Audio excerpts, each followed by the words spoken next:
आदरणीय मंच और उपस्थित मित्रों, 3 साल की चुप्पी के बाद आज मैं बोलने जा रहा हूँ और उस विषय पर बोलने जा रहा हूँ जिसका एक कीवर्ड लोकतंत्र मेरे लिए सबसे प्रिय और सबसे आदरणीय शब्दों में से एक है। और विडंबना देखिए कि बात शुरू करने के पहले मुझे पता नहीं मैं बोलूँगा कितना, और 15 मिनट का वक्त मुकर्रर हो गया है। अगर बीच की कड़ियाँ छूट जाएं संक्षिप्त करने में तो अपनी तरफ से जोड़ लीजिएगा। एक चीज़ मैं मानकर चल रहा हूँ इसे संक्षिप्त करने के क्रम में कि यहाँ उपस्थित जितने लोग हैं वो सभी दलित साहित्य के प्रशंसक, समर्थक या उसको एप्रिसिएट करने वाले लोग हैं। और जाहिर सी बात है कि ऐसी स्थिति में मुझे दलित साहित्य के बारे में प्रशंसा करने की अलग से ज़रूरत नहीं है। वैसे भी अब वो स्थिति नहीं रह गई है कि दलित साहित्य किसी हाशिए की चीज़ हो और आपको बताना पड़े या उसके बारे में बात करते हुए रियायत लेनी पड़े। मैं वो सब भूमिकाएं छोड़ रहा हूँ और कुछ मुख्य मुद्दों पर आ रहा हूँ। एक तो मामला जो है लोकतंत्र का। खुद लोकतंत्र कोई बड़ी सीधी सादी चीज़ नहीं है, उसके बहुत सारे वेरिएशन हैं। कुछ लोग बुर्जुआ लोकतंत्र की चर्चा करते हैं और कुछ लोग सामाजिक लोकतंत्र की भी चर्चा करते हैं। तो लोकतंत्र कौन वाला, इसमें मेरे लिए लोकतंत्र क्या है वो सारी डिफिनीशन भी मैं नहीं दे रहा हूँ। मैं एक चीज़ पर ध्यान दिलाना चाहता हूँ, जहाँ से हम लोकतंत्र की बहस की शुरुआत मानते हैं। फ्रांसीसी क्रांति के जो वैल्यूज़ हैं, स्वतंत्रता, समानता, इसमें तीसरे की चर्चा सबसे कम होती है, फ्रेटर्निटी या भ्रातृत्व। उसकी वजह क्या है, जगह क्या है, भ्रातृत्व चाहिए क्यों? और मुझे लगता है कि इस सवाल पर सोचने की ज़रूरत है, खास करके दलित साहित्य के लिहाज से भी सोचने की ज़रूरत है। डेमोक्रेसी सबसे कमज़ोर इंसान को भी इक्वलिटी दिलाता है, जस्टिस दिलाता है, at the same time privacy भी दिलाता है। लेकिन ऐसा करते हुए वो किसी टाबू में उसको नहीं बदलता। वो एक बड़े ब्रॉडर और एक प्रेमपूर्ण समाज की कल्पना भी करता है। जब हम लोकतंत्र के आईने में दलित साहित्य की बात कर रहे हैं तो इसके दो मतलब मुझे दिखाई देते हैं, जिसमें इस चीज़ को मैं लोकेट करना चाहूँगा। एक तो ये कि साहित्य के लोकतंत्र में या हिंदी साहित्य के लोकतंत्र में, बल्कि हिंदी साहित्य कहना ठीक नहीं, लेकिन फिर भी चूँकि हम लोग हिंदी से ही पढ़ने लिखने वाले हैं तो हिंदी की ही चर्चा मुख्य रूप से करेंगे, उसकी जानकारी ही हमारे पास रहती है।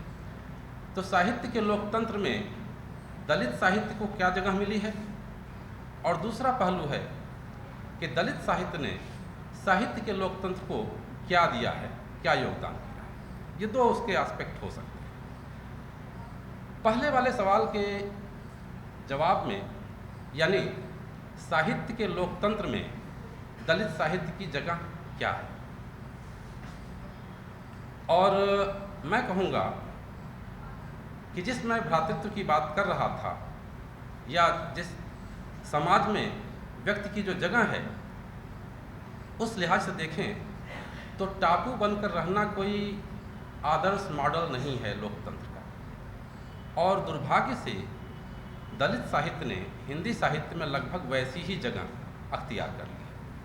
अब जब आप किसी कार्यक्रम में जाएं, हिंदी साहित्य पर चर्चा होगी तो दलित साहित्य की चर्चा उसमें नहीं होगी, या दलित साहित्य पर चर्चा तब होगी जब दलित साहित्य का अलग से सेशन रखा जाएगा। हिंदी साहित्य के आलोचक अलग होंगे, दलित साहित्य के आलोचक अलग होंगे। जब कहानीकारों की चर्चा होगी तो हिंदी साहित्य के कहानीकारों की चर्चा होगी, और जब दलित कहानियों की चर्चा होगी तब दलित कहानीकारों की चर्चा होगी। और ये इसलिए मैं कह रहा था कि स्वतंत्रता और समानता ही नहीं, जो भ्रातृत्व वाली बात थी, यानी एक कंप्लीट सोसाइटी बने, एक कंप्लीट दुनिया बने जिसमें हम आवाजाही कर सकें, वो स्थिति नहीं बन पाई है। दूसरे शब्दों में कहें तो जिन दीवारों को कभी हमने अपनी सुरक्षा के लिए चुना था, खड़ा किया था, वो हमारा कैद खाना बन गई है। आप याद कीजिए, एक ज़माने में हम ये बात करते थे कि कौन लिख सकता है, कौन नहीं लिख सकता है, किसको इस पर बोलने का हक है और किसको इस पर बोलने का हक नहीं है। अजीब विडंबना है कि जो हथियार हमने गढ़े उनको, जिन्हें हम विरोधी कहते थे, उन्होंने भी अपना ली। अब उन्होंने आपको अपनी दुनिया में रहने के लिए छोड़ दिया है। और क्या ये स्थिति सचमुच हमारे लिए बड़ी बेहतर है? क्या हमको उसी कोने से संतोष करना है जो हमको दे दिया गया है? अगर नहीं तो फिर हमको तौर तरीके थोड़े बदलने की ज़रूरत है। एक तो ये मुझे लगता है कि सचमुच गंभीर चीज़ है, सोचने की चीज़ है। दूसरी चीज़ बहुत आश्वस्तिकारक है, जो दूसरा सवाल है कि दलित साहित्य ने हिंदी साहित्य को कितना लोकतांत्रिक बनाया। इसका जवाब एक सिरे से कहा जा सकता है कि निश्चित रूप से दलित साहित्य हो, स्त्री साहित्य हो, नारीवादी साहित्य हो, आदिवासी साहित्य हो, अल्पसंख्यक साहित्य हो, इन सब के उभार ने ही हिंदी साहित्य की जो सामंती किस्म की एक दुनिया चली आ रही थी, जो जातिवादी थी, पैट्रियार्कल थी, सांप्रदायिक थी, वो कुछ हद तक डेमोक्रेटिक हुई है। लेकिन ये जो बाड़े बंदियाँ बन गई, उसने उस डेमोक्रेसी को लगभग कह सकते हैं कि नाकाम कर दिया है। ये अब अपने अपने हिस्से के चुनाव हैं, आप लड़ते रहिए और अपनी दुनिया में खुश रहिए वाली हालत हो गई है। और हो सके तो इससे बाहर आने की कोशिश करनी चाहिए। मैं लगातार 2-3 चीज़ों के ऊपर जोर देता रहा हूँ जब मैंने दलित साहित्य पर चर्चा की है, दलित स्त्रीवाद पर चर्चा की है। और मुझे हमेशा जो सबसे ज़्यादा चिंताजनक बात लगती है वो है अनुभववाद। आप याद कीजिए कि सबसे शुरुआती समय में जो सबसे बड़ी पूंजी के तौर पर दलित साहित्य ने अपने लिए उठाया वो था अनुभूति की प्रामाणिकता। और ये चीज़ माना गया कि चूँकि सिर्फ दलित लेखकों के पास है, इसीलिए इसका कोई विकल्प नहीं हो सकता। कुछ हद तक चीज़ ठीक है, लेकिन इसको याद रखिएगा, इसका नतीजा क्या हुआ? इसका नतीजा हुआ है कि सिर्फ अनुभव को ही पर्याप्त मान लिया गया। यानी एक ज़माने में, जिस ज़माने में कबीर लिख रहे थे, उस ज़माने में बिल्कुल ठीक था, आँखिन की देखी, मैं कहता आँखिन की देखी। लेकिन उस ज़माने में जबकि ज्ञान विज्ञान के तमाम अनुशासन बहुत डेवलप हो चुके हों, इतिहास हो, समाजशास्त्र हो, तमाम चीज़ें हों, और आप सबको छोड़कर सिर्फ अपने अनुभव को पर्याप्त मान लें, तो समस्या ये होगी कि आप अपने अनुभवों का सामान्यीकरण नहीं कर पाएंगे दूसरों के अनुभवों के साथ। केवल व्यक्तिगत अनुभव पर्याप्त नहीं है, दूसरों ने अलग अलग फील्ड में जो अनुभव कलेक्ट किए हैं, उनका जो जनरलाइजेशन किया है, उनसे जो ज्ञान मिला है, अगर आपके पास हासिल नहीं है तो आप हमेशा अपने अनुभव की कथा कहने पर मजबूर हैं और अनुभव को आगे नहीं बढ़ा पाएंगे। आपके अनुभव से किसी और को लाभ भी शायद तब ना मिल पाए। आप पाएंगे कि दलित साहित्य में, और ये समस्या असल में हिंदी के तमाम दूसरे विधाओं में भी है, दूसरे जो धाराएं हैं उसमें भी है, अध्ययन को एकदम गैर जरूरी माना जाता है। आपने कोई लाइन ले ली है, आप कुछ उसके फार्मूले जान गए हैं, उससे रिपीट करते रहिए, आपको जानने की ज़रूरत नहीं कुछ भी और क्या है। और नतीजा ये हुआ है, जो मैं कह रहा हूँ कि ये अनुभववाद का, कि इसकी परिणति संवादहीनता में हुई है। हमको दूसरों से कोई लेना देना नहीं है, दूसरी विचारधाराओं से लेना देना नहीं है, और स्थिति तो यहाँ तक पहुँची है कि खुद लेखकों के बीच व्यापक संवाद नहीं है। आप सोचिए, एक तो हिंदी की दुनिया कितनी बड़ी सी, कहने के लिए लोग दावा करते हैं हिंदी तीसरे नंबर पर है दुनिया में, हिंदी दूसरे नंबर पर है। एक महानुभाव ऐसे हैं जो ये दावा करते हैं कि हिंदी दुनिया की सबसे बड़ी भाषा है, कहने के लिए है, लेकिन हिंदी का लेखक पाठक वर्ग कितना बड़ा सा है। आप देखेंगे कि जो सबसे बड़े लेखक माने जाते हैं हिंदी के, मैं दलित साहित्य की बात फिलहाल नहीं कर रहा हूँ, उनकी किताबें भी बड़े प्रकाशनों से 1000 कॉपियाँ छपती हैं और दूसरा संस्करण कभी काल को आता है। ये है हिंदी की दुनिया। मैगजीन्स की हालत ये है कि बड़ी मुश्किल से चलाई जाती हैं, बंद हो जाती हैं। उसमें भी खुद दलित लेखकों का कितना छोटा सा हिस्सा है। और सोचिए, इसी दुनिया के भीतर कितने सारे लेखक संगठन हैं, और सच पूछा जाए, लेखक संगठनों के होने के अपने आधार होते हैं। एक उनकी राजनीति होती है, उनके अलग होने का क्या आधार है, दूसरे शब्दों में उनके होने का क्या आधार है, ये सवाल बहुत क्लियर नहीं है। हिंदी में लेखक संगठनों की क्या भूमिका है, क्या राजनीति है, इस पर ठीक से चर्चा नहीं हुई है। और ये इसलिए कह रहा हूँ, प्रगतिशील लेखक संघ पर मैंने काम किया है, क्यों पैदा हुआ और कैसे विघटित हुआ वो देखा है, और बड़ा चिंताजनक रहा है। कहने को अब भी प्रगतिशील लेखक संघ है, ये वो प्रगतिशील लेखक संघ नहीं है। इसीलिए केवल लेखक संघ हो इतने भर से काम नहीं बनता। सो इस पर सोचना पड़ेगा कि हम खुद ये जो अनुभववाद है जिसने हमको संकीर्ण कर रखा है, इसे कैसे तोड़े, कैसे इसकी सीमा से बाहर जाएं। दूसरी चीज़ है कि अगर आप पहली पीढ़ी के जो दलित लेखक रहे हैं उनको देखें तो आप पाएंगे कि ज़्यादातर लेखक गैर अकादमिक क्षेत्रों से आए थे, अलग अलग फील्ड से। एक पीढ़ी थी जिसने अपने जीवन का जो संचित अनुभव था खास करके आत्मकथाओं के माध्यम से और दूसरी तरह से सामने रखा।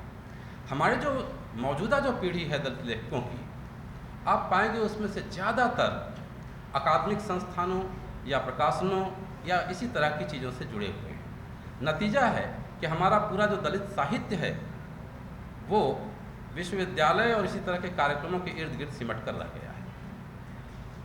दलित साहित्य की जो सामाजिक भूमिका होनी चाहिए थी, जो समाज से जुड़ाव होना चाहिए था, वो कटा है।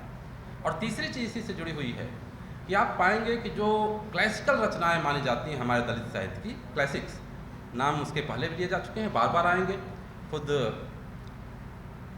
आप वो जूठन को लीजिए, तिरस्कृत को लीजिए, मुर्दहिया को लीजिए या किसी को लीजिए, आप पाएंगे कि इनका जो अनुभव जगत है वो आज से 40-50 साल पुराना है।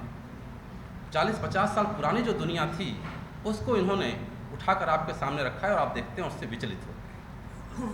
हमारे समय की जो दुनिया, जो बहुत बदली हुई दुनिया है, उसके जो नए विषय, नए मुद्दे जो आने चाहिए, आप पाते हैं कि उस पर पकड़ हमारी बड़ी कमज़ोर है। दुनिया किस तरह बदल रही है, जातिगत उत्पीड़न के कौन से नए रूप पैदा हो रहे हैं, कैसे टकराया जाए, इन सारे सवालों पर उतनी गंभीरता से न तो रचनात्मक साहित्य में ध्यान दे पा रहे हैं और जहाँ तक वैचारिकी का सवाल है वहाँ तो और भी गहरा अभाव दिखता है। दरिद्रता ना कहूँ, रोक लूँ उसे, तो बड़ा गहरा अभाव दिखता है। और इसके साथ एक समस्या है, आप याद कीजिए, अगर आप ऑफिशियल मार्क्सिज्म को छोड़ दीजिए भारत के, तो आप पाएंगे कि मार्क्सवादियों ने मार्क्स से बहुत आगे बढ़ गया और खुद मार्क्सवादी मार्क्स की रचनाओं की आलोचना करते हैं, उनकी मान्यताओं की आलोचना करते हैं। बहुत सारी मान्यताएं तो खारिज कर दी गई, बहुत सारी मान्यताएं ऐसी जो खारिज कर दी गई, तो उस पर नए सिरे से सोचने की ज़रूरत महसूस हो रही है। जैसे मुझे ज़रूरत महसूस होती है कि मार्क्स का एक सिद्धांत जो भुला दिया गया, Asiatic mod of production, Bharat के संदर्भ में उस पर सोचने की जरूरत है, क्योंकि जाति व्यवस्था को एक उत्पादन तंत्र के रूप में देख पाने की अंतर्दृष्टि शायद वहाँ मौजूद है। और तब शायद अम्बेडकर को मानने वाले लोगों को मार्क्स से उस तरह की दिक्कत न होती कि मार्क्स ने भारतीय समाज को उस तरह नहीं देखा था। मैं नहीं जानता, उस पर जब काम होगा तो क्या निष्कर्ष निकलेंगे, लेकिन मुझे लगता है कि ऐसी संभावना है। बहरहाल जिस बात पर मैं जोर दे रहा था वो ये कि मार्क्स को मानने वालों ने मार्क्स की पूजा नहीं की, उन्हें पढ़ा और उनसे बहस की।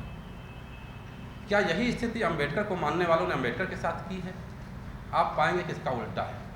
उन्हें बाबा बना दिया गया। जैसे अनिश्वरवादी बुद्ध को भगवान बुद्ध में बदल दिया गया, वैसे ही धार्मिक ढकोसलों और पाखंड का जो सबसे बड़ा आलोचक था उसे पूजा की चीज़ बना दिया गया, पढ़ने की चीज़ नहीं बनाया गया। इंटरेक्शन नहीं हुआ, बहस नहीं हुई, और ज़्यादा से ज़्यादा आप मार्क्स को, अम्बेडकर को कोट कर लीजिए, इतने भर से आप ऑथेंटिक हो गए, या उनका नाम ले लीजिए, बड़े सम्मान के साथ हो गया। इस पद्धति से अम्बेडकरवाद का विकास नहीं होगा। और याद रखिए, कोई भी विचारधारा बदलते समय के साथ अगर अपने आप को लगातार डेवलप नहीं करती है तो इररिलेवेंट हो जाती है। अगर मार्क्स को रिलेवेंट बनाने की जिम्मेदारी मार्क्सवादियों के ऊपर थी इसलिए कर रहा हूँ क्योंकि हमारे आप देखते हैं कि बहुत हद तक मार्क्सवादी संगठन इररिलेवेंट हो गए हैं। अगर बिल्कुल मैं करता हूँ, अगर मार्क्स को रिलेवेंट बनाने की जिम्मेदारी मार्क्सवादियों के ऊपर थी तो अम्बेडकर को भी रिलेवेंट बनाने की जिम्मेदारी आपके ऊपर है। केवल उनका नाम लेने से काम नहीं चलेगा। मैं दो छोटी छोटी बातें कहकर ख़त्म कर देता हूँ। एक तो बात ये कहूँगा, खास करके ये जो समुदाय है, आपको याद होगा एक ज़माने में दलित स्त्री के सवाल पर बहुत ज़ोरदार बहस चली थी, और वो बहस ऐतिहासिक बहस है क्योंकि उसने पहली बार हिंदी में जो पैट्रियार्कल भाषा है, जो माइंडसेट है, उसको पीछे हटने पर मजबूर कर दिया। अब कोई उस लहजे में बात नहीं कर सकता, दलित साहित्य में ही नहीं उसके बाहर भी।